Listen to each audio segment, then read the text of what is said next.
Good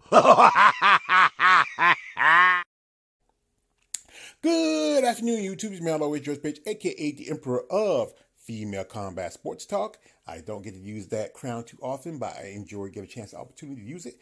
Coming to you live on YouTube. Well, folks, I know most of you guys in here are excited about the couple of body shows that are coming up this weekend. You know, tomorrow is going to be the Omaha Pro, and then there's the Toronto Super Show on Sunday. And I think also another show. I do a video on that one later, because I got to get all the information to get it, before I post it. So anyway, we have is a big event, UFC 315, no, actually 316. 315 was last month, sorry. And this is, and the co-main event on this fight is the current women's 135 champ, Juliana, the Venezuelan vixen, Pena, versus Kayla, as I call her, Hype Job Harrison. Shout out to my man, the coach. And so again, I want to always give a shout out to my brothers, the coach, who really got me started to this, mostly for myself bodybuilding, but also still my interest in mixed martial arts and women MMA and other combat sports. Shout out to my man, Breaker 99. He's been on point of this. BJ over at No Filter, my little brother XA. We might do a little something on Sunday, about this fight. I got to think about it. I might have to change that because I know there's I'm going to call him, say I'm going to change that. I forgot there's a bodybuilding show.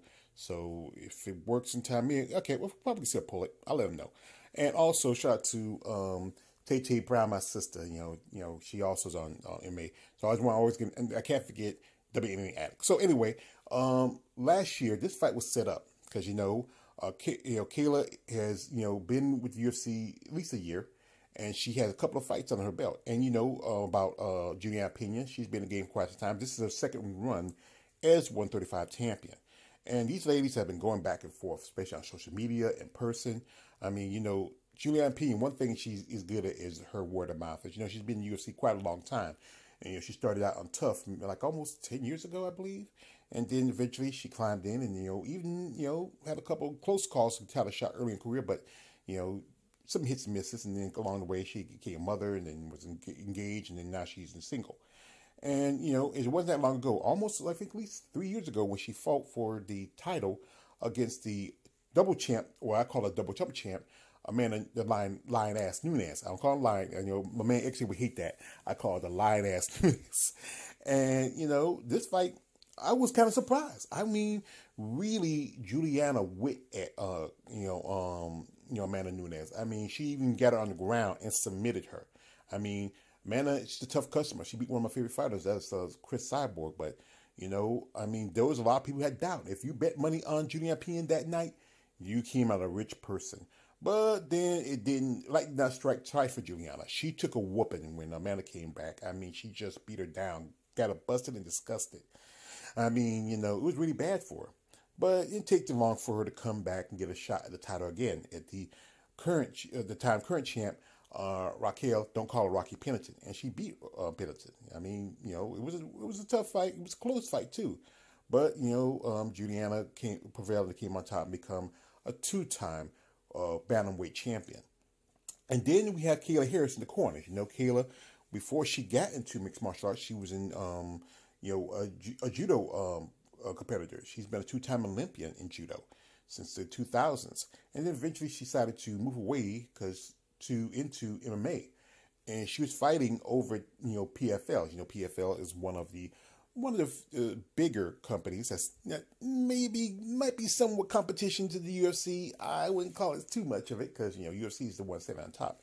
And Kayla went over to the PFL where she fought in women's 155. That's lightweight for women. That's pretty big women. And she was dominant, mostly with her ground game and also being a good submissionist. One of her biggest rivals was Luisa Pacheco, and they had 3 fights with Kayla winning back to back. And then they had a third fight, which this time Kayla lost.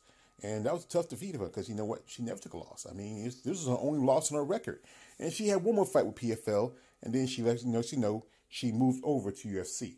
And she's fighting 135 now. And I'll tell you the truth, it's got to be tough for her because she's naturally a big woman. And look at her muscles. Wow. I'm not a personal fan of hers, but shoot, she got some, she could be, I won't say female bodybuilder physique, maybe figure level if she ever think about getting into bodybuilding. And then she fought some tough contenders. Actually, she fought, what got her into title shot when she fought Caitlin Vieira and pretty much dominated her. But then she the fight that really put her on the map was a fight against the former 135 champ Holly Holm. Now this was like blonde versus blonde. This was like some Aryan wet dream in the mindset. And Holly Holm, she was a dominant champ. What two dominant champs? She was a one-time champ. She got submitted by Misha Cupcake Tate, and and just seeing her dominating Holly Holm really, I think it kind of wet Dana White's noodle, because here's this fighter who has great skill set, strong, maybe trying to see the second coming of Ronda Rousey. Both of them are judokas, with Ronda being a bronze medalist, while Caitlin is a gold medalist. But like I said, this fight is coming up tomorrow. Just saw the weigh-ins, and they both came in at 135, which is the championship weight. If you come upon over, it's no longer a title fight. But Kayla, she really did it. She somehow, still making 135. Some say she should do 145, but a while back when Amanda Nunes retired, Dana White ended the 135 division. And right now, with if you know anything about Juliana Pena, she's kind of like the equivalent of the mouth of the South in the UFC. She's really been calling Kayla out about possibly her using steroids. And even though with her physique, I mean, but she's been training hard and working hard for a long time. She's been training since she was a teenager in sports and athleticism. But yeah, I can understand your thoughts on it. But she has taken 4 tests within the month before this fight, and she has passed. But now, Julia Pena is on the verge of maybe possibly losing this title. But, Julia Pena is still a decent wrestler. This could be wrestler versus judo. We got to see how this is going to outcome of it. I'm like I said again, I'm on the fence, and I'm not a fan of Pena Harrison, because she ducked and run from one of my favorite fighters, Chris Cyborg, back in the PFL when she came over to PFL after the Bellator got swallowed. And they both have something in common. Both are mothers. As you know, Juliana, she has a daughter from a previous relationship, and Kayla, she's a mother of her niece and nephew, because her sister passed away and she became mother of nurture. Not nature, but of nurture. And that's good. Loves her children, her nieces and nephews. But the thing is, what's going to happen? You heard recently, possibly the return of Amanda Nunes. And, and I remember before Amanda left, Juliana Pena said she wanted a rematch, a third fight. I don't know. After that last fight, I don't think it'd be a good idea. And I know most definitely Kayla Harrison, you was in the same camp with Amanda Nunes. She used to fight and train. And from what I heard, Amanda really put some whooping on Kayla in training. So if she comes back, I don't think, truthfully, I don't think Kayla's going to hold the title too long. But they could open back 145 for her.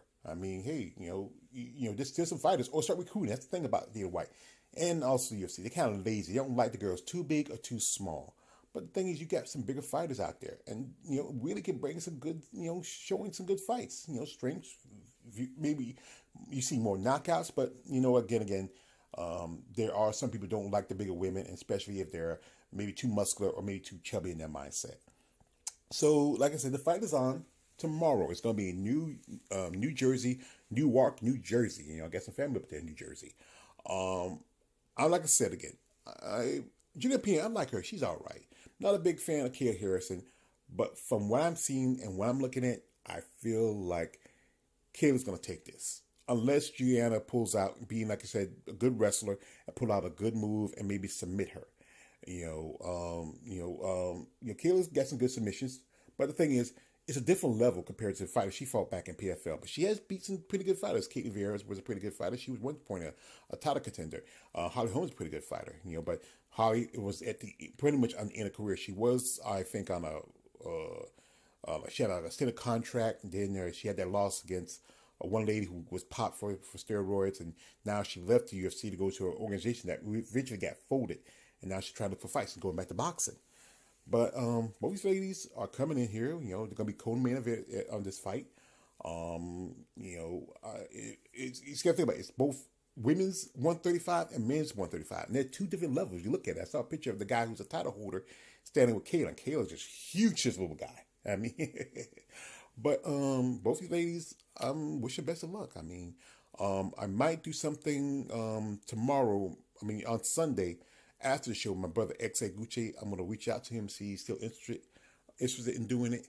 I know I got to work with the time because I'm going to watch the Toronto Super Show. So maybe I might have to tell him I might have to push it back to another day. Maybe next weekend or probably later in the day. I'll figure it out. I'll contact him and let him know. But anyway, folks, check out this fight. UFC 316, Newark, New Jersey. Pay-per-views on there. I mean, you can go to UFC, I think, through ESPN or through their own UFC site and get yourself the pay-per-view. I'm not going to watch it. My man, the coach, might do a live stream commentary of it, so I might listen to him tonight. So check it out. Anyway, shout out both to the Venom and Vixen and also to Hype Job Harrison. Good luck to you ladies. Keep it clean and keep it classy. And reach me out always, George Page, a.k.a. the Emperor of Female Combat Sports Talk. Don't like, subscribe. I am out.